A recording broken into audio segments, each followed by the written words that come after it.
આપનો કાયદો કોણ માપે?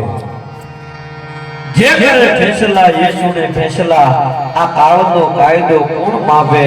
એવી આ દુનિયાને છોડી આજ જ્યારે અમારા પ્રજાપત રાજપૂત તો જ્યારે સ્વર્ગવાસી હોય એ નિમિત્તે જ્યારે સંતવાણી હોય ત્યારે અમને પાસે ઘણી બધી વાતો શું કામ મુશ્કેલ જિંદગાની એની તો બાપુ મજા છે હો, મુશ્કેલ જિંદગાની એની તો મજા છે.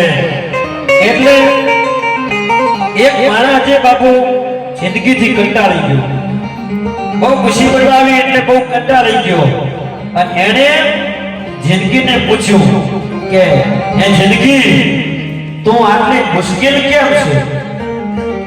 હે જિંદગીને પ્રશ્ન કર્યો કે હે જિંદગી તું આટલી મુશ્કેલ કેમ છો? અને એવા જાણે જિંદગી હસીને જવાબ આપ્યો કે દુનિયા સરળ વસ્તુની કિંમત નથી કરતી, કદર નથી કરતી ને એટલા માટે હું મુશ્કેલ છું, એટલા માટે હું મુશ્કેલ છું. એટલે મારી બે દીકરીઓની પણ હાજરી છે, મારા ભાઈઓની પણ હાજરી છે, ફરમાઈશો ઘણી બધી છે, પણ બેરોની હાજરી છે તમને વાત ન જાણો. બાપુ એક ગામમાં એક શમશાન યાત્રા નીકળી. સાંભળજો, એ ગામની માલિકા એક ભાઈની પત્નીનું અવસાન થયું. એક ભાઈની પત્નીનું અવસાન થયું, પત્ની ગુજરી ગયા. એટલે ગામમાં શમશાન યાત્રા નીકળી. રામ બોલો ભાઈ રામ, રામ બોલો ભાઈ રામ, રામ બોલો ભાઈ રામ કરતા કરતા શમશાન યાત્રા નીકળી. એટલે વિહોમાં ખાવા માટે થઈ અને ગામના પાદરમાં વડલા નીચે બધા બેઠા વિહામો ખાવા. એમાં વિહામો ખાઈ અને પાછી નનામીને ઊંચી કરી એટલે ઉપર વડલાની ડાળ છે એ બાઈને અડી અને બાઈ છે એ નનામીમાંથી બેઠી થઈ હો.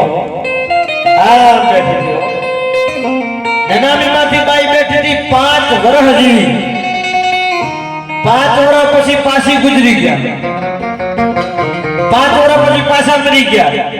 પાછી ગામમાં શમશાન યાત્રા નીકળી. ભાઈ બોલો રામ બોલો ભાઈ રામ, રામ બોલો ભાઈ રામ કરતા કરતા શમશાન યાત્રા નીકળી.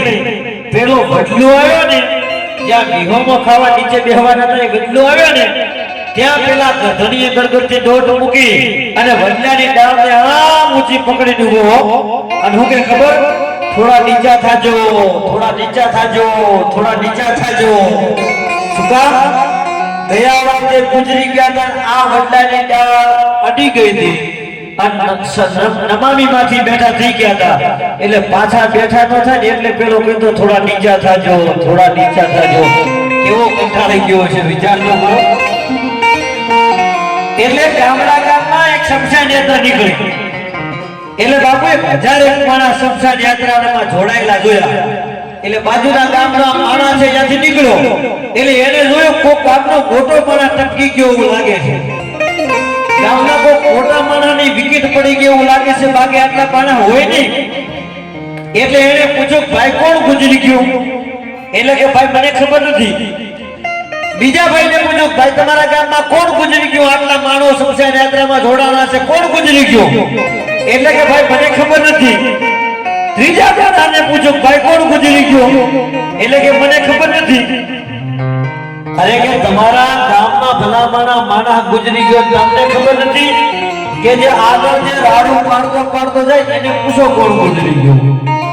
આગળ રાડું પાડતો જતો હતો એને પૂછો ભાઈ કોણ ગુજરી ગયો? કે મારા પત્ની ગુજરી ગયા. પેલો કે બહુ ખોટું થયું, બહુ ખરાબ થયું. તમારા પત્ની ગુજરી ગયા? તમારા પત્નીને શું થયું?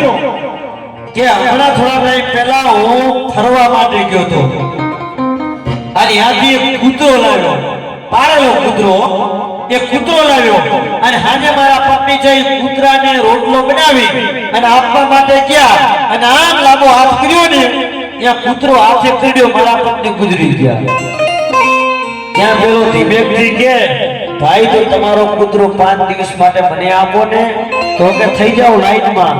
તા ખબર પડી કે 1000 ની લાઈન તો કૂતરા માટે હતી, ગુજરી ગયા એના માટે નહોતી, કૂતરા માટે હતી. ભલા વિચાર કરો કે